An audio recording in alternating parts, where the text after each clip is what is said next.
Hello everyone, क्या हाल चाल। तो आइए आज के इस न्यूमेरिकल सेशन में कुछ और बेहतरीन सवाल करते हैं और करीब जाते हैं रीनीट के। तो प्यारे बच्चों, सवालों को करने का नियम वही है कि आप तसल्ली से एक सवाल को अटेम्प्ट करिए। आपसे बन जाए तो बहुत अच्छी बात है, नहीं तो सीखते चलिए। Practice is ultimate ultimate thing जो आपको सिलेक्शन के करीब ले जाता है, राइट। तो आइए चलते हैं पहले सवाल की ओर। पहले सवाल में आपके सामने कुछ आयंस का इलेक्ट्रोड पोटेंशियल दिया है और उन इलेक्ट्रोड पोटेंशियल के आधार पे आपसे उन्होंने कुछ स्टेटमेंट दिया है और कहता है बताइए कौन सा स्टेटमेंट सही है। ये हमसे उन्होंने पूछा है। देखिए, आपको सबसे पहले सवालों में ये समझना होगा कि उन्होंने हमें दिया क्या है। Cl2 से Cl माइनस, मतलब भाई ये SRP दिया है, और यहां देखो Br2 से Br माइनस, ये भी SRP है, यानी उन्होंने हमें सब का क्या दे रखा है, SRP। सभी का मुझे SRP गिवन है और उसके आधार पे उन्होंने कुछ स्टेटमेंट बोले। एक एक करके स्टेटमेंट पढ़ते हैं। पहला स्टेटमेंट, Cl2 कैन ऑक्सीडाइज, मतलब Cl2 सल्फेट आयन को ऑक्सीडाइज कर सकता है। Cl2 सल्फेट आयन को ऑक्सीडाइज कर सकता है फ्रॉम सॉल्यूशन, ऐसा वो कह रहे हैं। सल्फेट आयन के लिए SRP कितना है, 2, और Cl2 के लिए कितना है, 1.36, यानी Cl2 का SRP कम है, यानी Cl2 स्वयं ऑक्सीडाइज होना चाहेगा। SRP कम है तो रिडक्शन पोटेंशियल कम है, यानी वो रिड्यूस नहीं होना चाहेगा, वो स्वयं ऑक्सीडाइज होना चाहेगा। तो वो कहते नहीं Cl2 इसको ऑक्सीडाइज करेगा, खुद रिड्यूस होगा। नहीं नहीं साहब, ये तो गलत है। Cl2 कैन ऑक्सीडाइज, Cl2 इसको ऑक्सीडाइज कर सकता है, मतलब स्वयं रिड्यूस होगा, मतलब इन दोनों से Cl2 का SRP कम होना चाहिए। तो Cl2 का SRP 1.36 है, Br2 और I2 का जो SRP है 1.09, 0.54 है, मतलब इन दोनों का SRP इससे कम है, मतलब इसका SRP इन दोनों से ज्यादा है, मतलब Cl2 का रिडक्शन होगा, बाकी एक ऑक्सीडेशन होगा। हां, ये सच है, क्योंकि कंसेप्ट है जिसका जो पोटेंशियल ज्यादा उसके साथ वही होता है। SRP ज्यादा यानी रिडक्शन पोटेंशियल ज्यादा, यानी रिडक्शन होगा। SOP ज्यादा यानी ऑक्सीडेशन पोटेंशियल ज्यादा, यानी ऑक्सीडेशन होगा। क्लियर है। अगला सवाल, H2OH2 माइनस कैन ऑक्सीडाइज, वो इनको ऑक्सीडाइज कर सकता है, मतलब स्वयं रिड्यूस होगा, मतलब इसका SRP इनसे ज्यादा है। तो चेक करो क्या H228 माइनस का SRP इनसे ज्यादा है। सर सबसे ज्यादा इसका है, मतलब हां ये भी सही है। लास्ट में लिखा है H2OH2 minus is added slowly, Br minus can be reduce in the presence of Cl minus. अगर H2OH2 माइनस को मिलाया गया तो Br minus can be reduce in the presence of Cl minus. Cl minus की presence में Br minus reduce होगा। मुझे लगता है कि रिडक्शन नहीं, उसका ऑक्सीडेशन होगा। इसलिए आंसर बी एंड सी होगा, यानी ऑप्शन नंबर 1 होगा। कंसेप्ट बड़ा सिंपल है, SRP ज्यादा होने पे रिडक्शन होगा, SRP कम होने पे ऑक्सीडेशन होगा।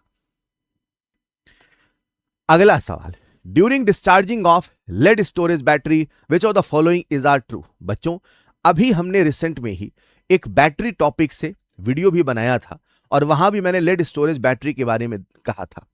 तो लेड स्टोरेज बैटरी का डिस्चार्ज हो रहा है, तो आपको डिस्चार्जिंग की रिएक्शन पता होनी चाहिए, और डिस्चार्जिंग की रिएक्शन कुछ ऐसी होती है, Pb प्लस PbO2 की रिएक्शन हो रही है H2SO4 के साथ, और यहां पे बनता है PbSO4 और साथ में बनता है पानी, आइए एक एक ऑप्शन को पढ़ते हैं। सवाल कहता है कि H2SO4 इज प्रोड्यूस, गलत बात, H2SO4 प्रोड्यूस नहीं होता है, कंज्यूम होता है। सवाल कहता है H2 इज कंज्यूम नहीं, प्रोड्यूस होता है। सवाल कहता है PbSO4 is formed at both electrode, सही बात है, जो Pb है वो भी Pb2+ बना के PbSO4 में कन्वर्ट होता है, और जो PbO2 है वो भी Pb+2 बना के PbSO4 में कन्वर्ट होता है। हाँ ये सही बात है, मतलब मुझे लगता है कि सी वाला सही है। Density of the electrolytic solution decreases, बिल्कुल, जो सॉल्यूशन में H2SO4 था वो समय के साथ कंज्यूम होता जाता है और सॉल्यूशन की डेंसिटी घटती जाती है। हाँ ये भी सही बात है, the answer will be C and D. Clear है बच्चों। आइए चलते हैं अगले सवाल की ओर। अगला सवाल आप सबके सामने है, the yield of product in the reaction would be lower eight, मतलब इस प्रोडक्ट का जो यील्ड है वो कब कम होगा, मतलब मुझे ये ज्यादा नहीं बनाना, मुझे कम बनाना है। ये कम बनाना है मतलब इक्विलिब्रियम को आगे नहीं पीछे लेके जाना है। और सर कहते थे जब भी लॉकअप का सवाल करना सबसे पहले तीर बना लो, हमने एरो बना दिया।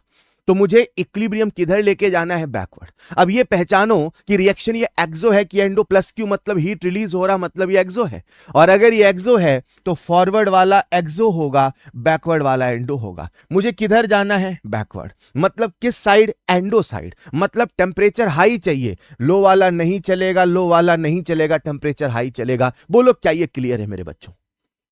अब बात करते हैं प्रेशर की। तो प्रेशर में क्या है, उसके लिए पहले डिसाइड करो आपको जाना किधर है। सर हमें बैकवर्ड जाना है, मतलब ज्यादा मोल की तरफ जाना है। और अगर ज्यादा मोल की तरफ जाना है मतलब ज्यादा वॉल्यूम चाहिए, मतलब प्रेशर कम चाहिए, मतलब प्रेशर कम चाहिए। Low pressure and answer will B high temperature and low pressure. ये कंसेप्ट आप तभी समझोगे जब आपने मुझसे लॉकअप पढ़ा है।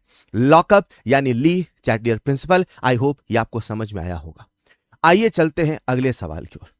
सवाल कहता है 20 ml of 0.5 normal HCl and 35 ml of 0.1 normal NaOH are mixed, the resulting solution will be। तो कुछ नहीं करना है, सबसे पहले आपको इस स्ट्रॉन्ग एसिड और स्ट्रॉन्ग बेस का ग्राम इक्विवेलेंट निकाल लेना है। तो HCl का ग्राम इक्विवेलेंट या कह दो मिलीग्राम इक्विवेलेंट निकाल लीजिए। मिलीग्राम इक्विवेलेंट आ जाएगा 20 इंटू 0.5, 20 इंटू 0.5, एन फैक्टर कितना है 1।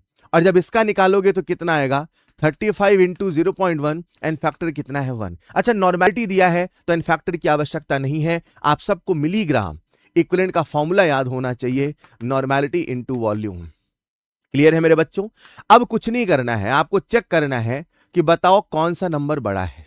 तो लाला जब आप इसको सिंप्लीफाई करोगे 35 इंटू 0.1 ये 3.5 होगा, और जब आप इसको मल्टीप्लाई करोगे तो 20 पंचे 100 यानी पॉइंट है तो कितना आ गया 10, यानी इसका मिलीग्राम इक्विवेलेंट इससे ज्यादा है, यानी सॉल्यूशन एसिडिक होगा। अगर सॉल्यूशन एसिडिक होगा, अगर सॉल्यूशन एसिडिक होगा, अगर सॉल्यूशन एसिडिक होगा तो आप सब जानते हैं एक इंडिकेटर है जिसका नाम है फेनोल्फथालीन। ये एसिडिक इंडिकेटर है और एसिडिक इंडिकेटर एसिडिक मीडियम में काम नहीं करेगा, बेसिक मीडियम में काम करेगा, यानी फेनोल्फथालीन कलरलेस का कलरलेस ही रहेगा। न्यूट्रल गलत बात, बेसिक गलत बात, फेनोल्फथालीन पिंक में कन्वर्ट होगा गलत बात, क्योंकि फेनोल्फथालीन पिंक में तब कन्वर्ट होता है जब सॉल्यूशन बेसिक होता है। ऑफ कोर्स अब ऑप्शन फोर्थ होगा, फिर भी समझ लो। सॉल्यूशन कैसा है, एसिडिक, तो कौन सा इंडिकेटर यूज होगा, बेसिक इंडिकेटर।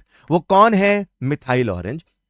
मिथाइल ऑरेंज जो कि अपने आप में एक बेसिक इंडिकेटर है, और अगर वो बेसिक इंडिकेटर है मतलब वो काम करेगा एसिडिक मीडियम में, वो काम करेगा एसिडिक मीडियम में। क्या ये आपको समझ में आता है? और अगर वो एसिडिक मीडियम में काम करेगा मतलब वो कलर चेंज करेगा, मतलब जो मिथाइल ऑरेंज है वो सॉल्यूशन को रेडिश कलर में कन्वर्ट करेगा। Is this clear? अगर समझ पाए हैं तो आइए चलते हैं अगले सवाल की ओर। Under the same reaction condition initial concentration is 1.386 mole per decimetre cube, per decimetre cube यानी पर लीटर। आप सबको पता होना चाहिए कि जो 1 डेसीमीटर क्यूब है यही 1 लीटर होता है। फिर a substance become half in 40 seconds and 20 seconds through first order and zero order. एक फर्स्ट ऑर्डर की काइनेटिक है और एक जीरो ऑर्डर की काइनेटिक है। फर्स्ट ऑर्डर का जो टी हाफ दे रखा है उन्होंने, वो कितना दे रखा है 40 second 20 second through first order and zero order. तो फर्स्ट ऑर्डर में 40 लग रहा है और जीरो ऑर्डर में 20 लग रहा है। डन है सर, डन है। The ratio of the rate constant for first and zero order are, इसके रेट कांस्टेंट को K1 कह दो, इसके रेट कांस्टेंट को K0 कह दो। कुछ नहीं करना, टी हाफ का फॉर्मूला लगाना है और वैल्यू को पुट करके सॉल्व करना है। क्या सभी बच्चों को टी हाफ का फॉर्मूला याद है? Yes sir. टी हाफ का फॉर्मूला है 0.693 अपॉन K1। इसके टी हाफ का फॉर्मूला क्या है सर? इसके टी हाफ का फॉर्मूला है A0/2K। अब यहां से वैल्यू को पुट करो तो कितना आ जाएगा 0.693 अपॉन टी हाफ यानी कि 40, और यहां पे K0 कितना आ जाएगा, A0 की वैल्यू है 1.386 अपॉन 2 इंटू 2 20 यानी कि 40। अब दोनों को डिवाइड कर दीजिए तो फर्स्ट ऑर्डर का रेट कांस्टेंट और जीरो ऑर्डर का रेट कांस्टेंट का जब हम डिवीजन करते हैं तो 0.693 अपॉन 4 रेशियो निकालते हैं तो इंटू 1.386/40, 40 कैंसिल हो गया, इसको किया सिंप्लीफाई तो हाफ आया, यानी आंसर 0.5 आया, यानी आंसर 0.5 आया। कुछ नहीं करना था, फॉर्मूला लगा के सॉल्व करते जाते आंसर आ जाता। अगला सवाल केमिकल काइनेटिक्स की बहुत प्यारी प्रोफाइल है और ऐसी प्रोफाइल आपको कई बार क्लास में भी कराई गई। इस सवाल में आपने कुछ नहीं करना होता, इस मेन रिएक्शन का रेट कांस्टेंट का एक्सप्रेशन दिया है और रूल ये होता है अगर के होगा मल्टीप्लाई, रूल होता है अगर के होगा मल्टीप्लाई, रूल होता है अगर के होगा मल्टीप्लाई तो ईए होगा ऐड, राइट, और अगर के होगा डिवाइड तो ईए होगा सब्ट्रैक्ट, तो ईए होगा सब्ट्रैक्ट, ईए होगा सब्ट्रैक्ट, और अगर कभी के की पावर में कोई नंबर होगा तो वो ईए में होगा मल्टीप्लाई। हां, इस सवाल को करने का एक डिटेल मेथड भी है, लेकिन उस डिटेल मेथड के बाद एक छोटा सा ट्रिक आता है, उस ट्रिक के तहत हम सवाल ऐसे कर सकते हैं। यानी हमारे सामने के का एक्सप्रेशन कैसे दिया है, देखो के का एक्सप्रेशन है k1 into k2 upon k3 की पावर 2/3। तो यहां से आ जाएगा, देखना ये पावर है, राइट, के की पावर ईए में होगा मल्टीप्लाई, ये दोनों के मल्टीप्लाई है तो के होगा मल्टीप्लाई, ईए होगा ऐड, के होगा डिवाइड तो ईए होगा सब्ट्रैक्ट, यानी क्या बनेगा 2/3 EA1, 2/3 EA1, 2/3 EA1 plus 2/3 EA2 minus 2/3 EA3। अब यहां से 2/3 को कॉमन ले लो और सारी वैल्यू को संभल के पुट करो। तो EA1 कितना दे रखा है 180, EA2 कितना दे रखा है 80, EA3 कितना दिया है 50। तो इसको सॉल्व करिए तो आप सबके सामने आंसर आ जाएगा 180 और 80 कितना 260 माइनस 50 210 इंटू 2/3 करिए तो 210 इंटू 2/3 यानी कितना आ गया 420/3 और कितना आ गया 3 एक कम 3 140 के आसपास, 140 के आसपास, राइट। तो ऐसे सवालों में आपको एक्सप्रेशन लिखना आना चाहिए, ये सोचना आना चाहिए, सवाल फिर बहुत आसान होता है। आइए चलते हैं अगले सवाल की ओर। अगला सवाल डाल्टन एटॉमिक थ्योरी से है। बच्चों, आप सबको डाल्टन एटॉमिक थ्योरी के बारे में पता हो कि वो किन किन बातों को एक्सप्लेन करता है। ऐसा सवाल जेई मेंस में भी आ चुका है, ऐसा सवाल बहुत पुराने हमारे नीट पीवाईक्यू में भी आया था। डाल्टन साहब ने क्या कहा, all the atoms of a given element have identical properties including identical mass, atoms of different element differ in mass. हाँ, ये बिल्कुल सही बात है, ठीक है। उन्होंने कहा था कि देखो हर एलिमेंट के अंदर एटम्स होते हैं। उन्होंने कहा था हर एलिमेंट बहुत छोटी पार्टिकल से बना है जिसका नाम उन्होंने एटम रखा था, और उन्होंने कहा जब तक एलिमेंट सेम होगा एटम भी सेम होगा, उनकी प्रॉपर्टी सेम होंगी। उन्होंने कहा था matter consist of individual atom, बिल्कुल सही बात है। और लोगों ने उनसे पूछा कि सर जब केमिकल रिएक्शन होगी तो उसको आप कैसे एक्सप्लेन करोगे, तो उन्होंने कहा जब दो सब्सटेंस के बीच में केमिकल रिएक्शंस होती है तो एटम्स बेसिकली रीअरेंज होते हैं, वो रिऑर्गेनाइज होते हैं, राइट।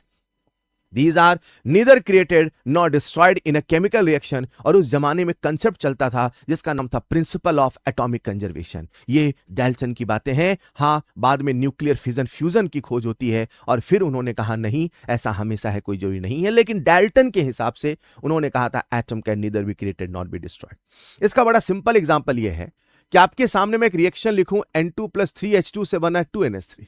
उन्होंने कहा अगर दो सब्सटेंस के बीच में रिएक्शन हो रही है तो जितने नाइट्रोजन के एटम यहां है उतने ही नाइट्रोजन के एटम यहां होंगे, ये बात पक्की है। बोले एटम की संख्या फिक्स होगी, एटम की संख्या फिक्स होगी, राइट। तो ये भी सही बात है। When gases combine or reproduced in a chemical reaction, they do so in a simple ratio by volume। नहीं, ऐसा डाल्टन का स्टेटमेंट नहीं था। उन्होंने हमसे पूछा है कौन सा स्टेटमेंट नहीं है, तो आंसर हो जाएगा 4। आइए चलते हैं अगले सवाल की ओर। अगला सवाल एम्पेरिकल फॉर्मूला का बढ़िया सवाल है। In a compound A containing carbon, hydrogen and oxygen, carbon, hydrogen, oxygen, the percentage of hydrogen is 1/6 that of carbon। Hydrogen का जो परसेंट है वो कार्बन का 1/6 है, which is 1.5 times that of oxygen। तो ऑक्सीजन को x मान लो, carbon 1.5x होगा, हाइड्रोजन 1/6 इंटू 1.5x होगा, यानी 1.5x/6 होगा, यानी 6 दूना 12, 3 6 पंचे 30, 0.5x होगा। क्लियर। ये हमारे पास इन तीनों का परसेंटेज आ गया। गौर फरमाइएगा, इन तीनों का परसेंटेज आ गया, इन तीनों का परसेंटेज आ गया।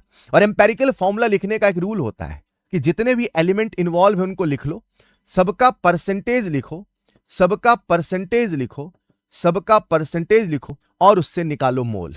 और मोल निकालने का फॉर्मूला है परसेंट, उसे वेट मान लो, एटॉमिक वेट से डिवाइड कर दो, एटॉमिक वेट से डिवाइड कर दो और इसे सिंपलेस्ट रेशियो में कन्वर्ट कर दो। यह सवाल बहुत लेंदी हो सकता है, मगर इस तरीके से करेंगे तो बहुत आसानी से सॉल्व होता है। और अब सारी वैल्यूज को सिंप्लीफाई करते हैं तो सबसे पहले तो x का लफड़ा खत्म कर दीजिए, तीनों तरफ कॉमन है। अब इसको सिंप्लीफाई कर रहा हूं, ठीक। तो सबसे छोटा नंबर दिख रहा है उससे डिवाइड कर दो, 0.25 से डिवाइड कर देता हूं, 0.25 से डिवाइड कर देता हूं, 0.25 से डिवाइड कर देता हूं, ठीक है बच्चों। अब इसे थोड़ा सोचिएगा, ये 1.5 अपॉन 0.25 है, ठीक है भाई। डेसिमल हटाऊंगा, ऊपर 100 लगाऊंगा, डेसिमल हटाऊंगा, नीचे 10 लगाऊंगा, क्या बन जाएगा 150/25, ये कितना आएगा 6, यानी ये आ चुका है 6/12, ये आ चुका है 25/25 1, ये आ चुका है 25, डेसिमल हटाए ऊपर गया 100, 100/25 4, 4/16। इसे सिंप्लीफाई करिए तो कितना आ गया 6 2 12 यानी हाफ, ये आ चुका है 1, ये आ चुका है 1/4। इसे 4 से कर दीजिए मल्टीप्लाई, 4 से कर दीजिए मल्टीप्लाई, 4 से कर दीजिए मल्टीप्लाई, तो 4/2 2, ये आ चुका है 4 और ये आ चुका है 1। C2H4O1 will be the answer and answer will B option number 2। Clear है? अगर समझ पाए हैं तो आइए चलते हैं अगले सवाल की ओर। अगला सवाल इक्विवेलेंट वेट पे। इस सवाल को करने के लिए आपको सबसे पहले कंसेप्ट पता होना चाहिए। कंसेप्ट ये पता होना चाहिए कि आप किसी भी स्पीसीज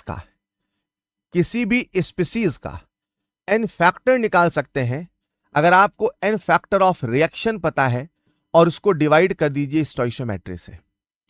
कंसेप्ट नंबर 2, आपको इक्विवेलेंट वेट का फॉर्मूला पता होना चाहिए जो कि molecular weight upon n factor होता है। अगर ये दोनों बातें आपको पता है तो ये सवाल आपसे बन जाएगा। देखो आपके सामने एक रिएक्शन लिखी, N2 + 3H2 से बना 2NH3, N2 + 3H2 से बना 2NH3, ठीक है? ठीक है साहब, सबका मॉलिक्यूलर वेट। अच्छा, बातें हो रही है केवल अमोनिया की और नाइट्रोजन की, अमोनिया की और नाइट्रोजन की।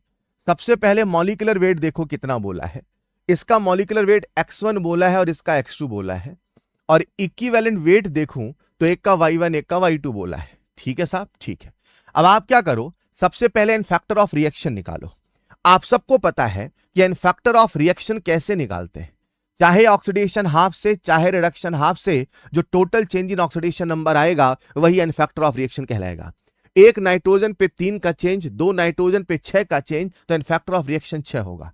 अब मैं किसी भी स्पीसीज का एन फैक्टर निकाल सकता हूं, तो जरा बताइए एन फैक्टर ऑफ नाइट्रोजन कितना होगा, 6/1 यानी कि 6, क्योंकि इसकी स्टोइशियोमेट्री 1 है। अब जरा बताइए कि अमोनिया का एन फैक्टर कितना होगा, अमोनिया का एन फैक्टर कितना होगा, तो एन फैक्टर ऑफ रिएक्शन 6 है, स्टोइशियोमेट्री 2 है, यानी कितना होगा 3। अब सारी वैल्यूज को पुट करता हूं, ठीक।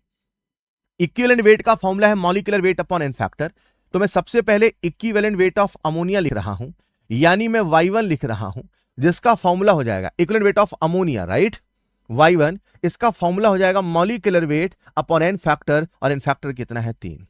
फिर मैं ऐसे ही इक्विवेलेंट वेट ऑफ नाइट्रोजन लिख रहा हूं जो कि y2 है, और वो हो जाएगा x2 अपॉन 6। अब उन्होंने हमसे पूछा है y1 - y2, इन दोनों को माइनस कर देते हैं। इन दोनों को माइनस किया तो x1/3 - x2/6, इसे सिंप्लीफाई किया, आंसर आप सबके सामने है 2x1 - x2, 2x1 - x2, 2x1 - x2, 2x1 - x2, and answer will be nothing but option number 1। बच्चों हां, अगर आपको इसमें फैक्टर ऑफ रिएक्शन जैसा कंसेप्ट नहीं पता, ये सवाल आपके लिए बहुत प्यारा कठिन सवाल है, अदरवाइज बहुत सिंपल सवाल है। बोलो डन। अगर ये सीख पाए हैं तो आइए चलते हैं अगले सवाल की ओर। Which of the following set of quantum number is not possible. आसान सवाल, कौन सा क्वांटम नंबर पॉसिबल नहीं, मुझे साफ दिख रहा है। L की वैल्यू 2 है तो M की वैल्यू 2 इम्पॉसिबल है। L की वैल्यू 2 है तो M की वैल्यू 2, क्या इम्पॉसिबल है? हेलो, क्या इम्पॉसिबल है? क्यों नहीं सर, पॉसिबल है, हो सकता है। अगर L की वैल्यू 2 है तो M की वैल्यू -2 से +2 हो सकता है, चेक करते हैं। N की वैल्यू 4, L की वैल्यू 0, M की वैल्यू 0, M हो सकता है।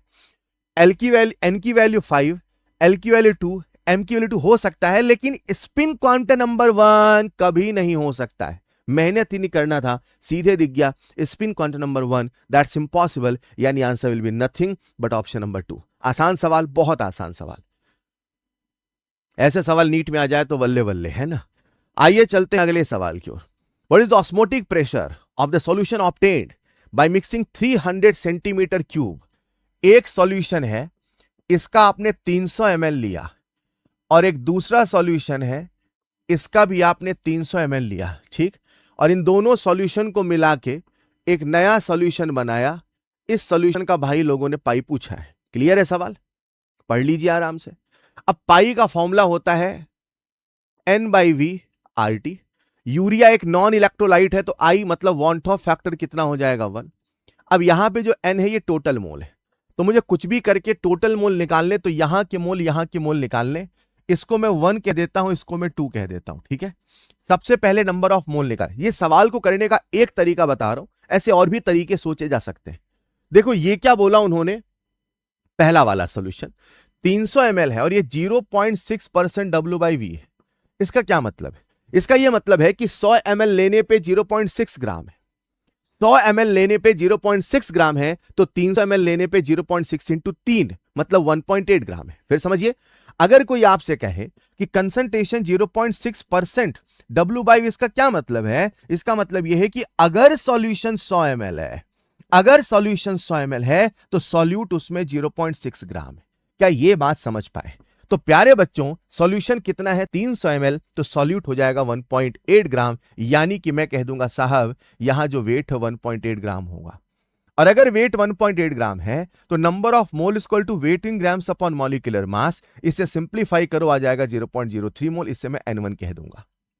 अब ऐसे ही यहां के मोल निकालता हूं, ठीक, तो उसे मैं N2 कहता हूं। अब देखो उसने क्या बोला, 3.42% ऑफ सुक्रोज है ना, मतलब ये 3.42%।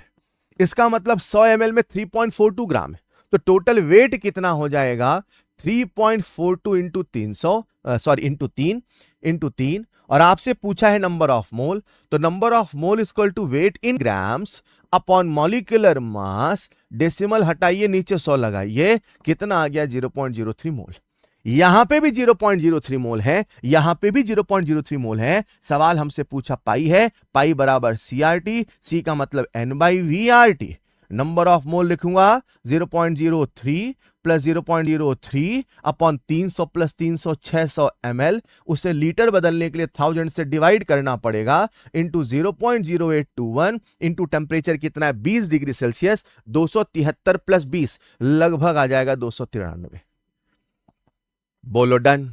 इसको सिंप्लीफाई करिए, बहुत आसान सिंप्लीफिकेशन है। पहले इसको मैं कर देता हूं, 0.03 प्लस 0.03 0.06 बटे 600 इंटू 1000 चलेगा। डेसिमल हटाइए, नीचे 100 लगाइए, 600 आंसर 0.1 मोलर पाइए। नहीं चलेगा, चलेगा ना? ये कितना आ गया 0.1।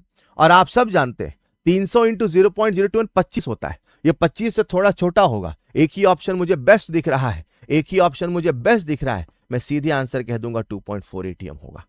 Is this clear? तो सवाल कई बार ऐसा लगता है कैलकुलेशन बहुत होगी, सोचेंगे समझेंगे तो आसानी से सॉल्व किया जा सकता है। अगला सवाल ट्राई करिए। आप सबके सामने ग्राफ गिवन है और इस ग्राफ में उन्होंने आपसे पूछा है SP इज इक्वल टू, ये जो SP है ये किसके इक्वल होगा? SP यानी यहां से लेके यहां तक की लाइन, और इस लाइन को ही हम SP कह रहे हैं। और जो SP है वो सॉल्यूशन के वेपर प्रेशर को दर्शाती है।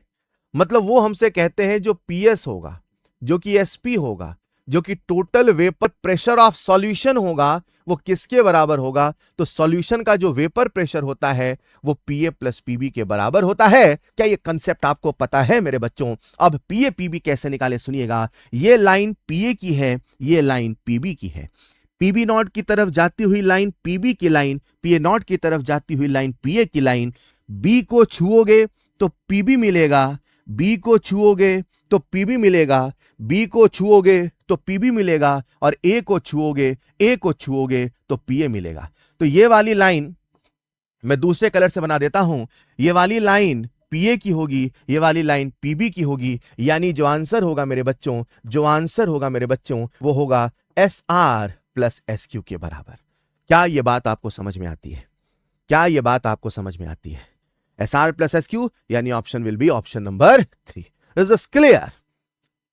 अगला सवाल थर्मोकेमिस्ट्री का बहुत प्यारा खूबसूरत सवाल है, और ऐसे सवालों को करने के लिए आपका जो कंसेप्ट है ना वो बहुत सॉलिड होना चाहिए। कंसेप्ट थोड़ा भी कमजोर है तो सवाल आपको परेशान करेगा।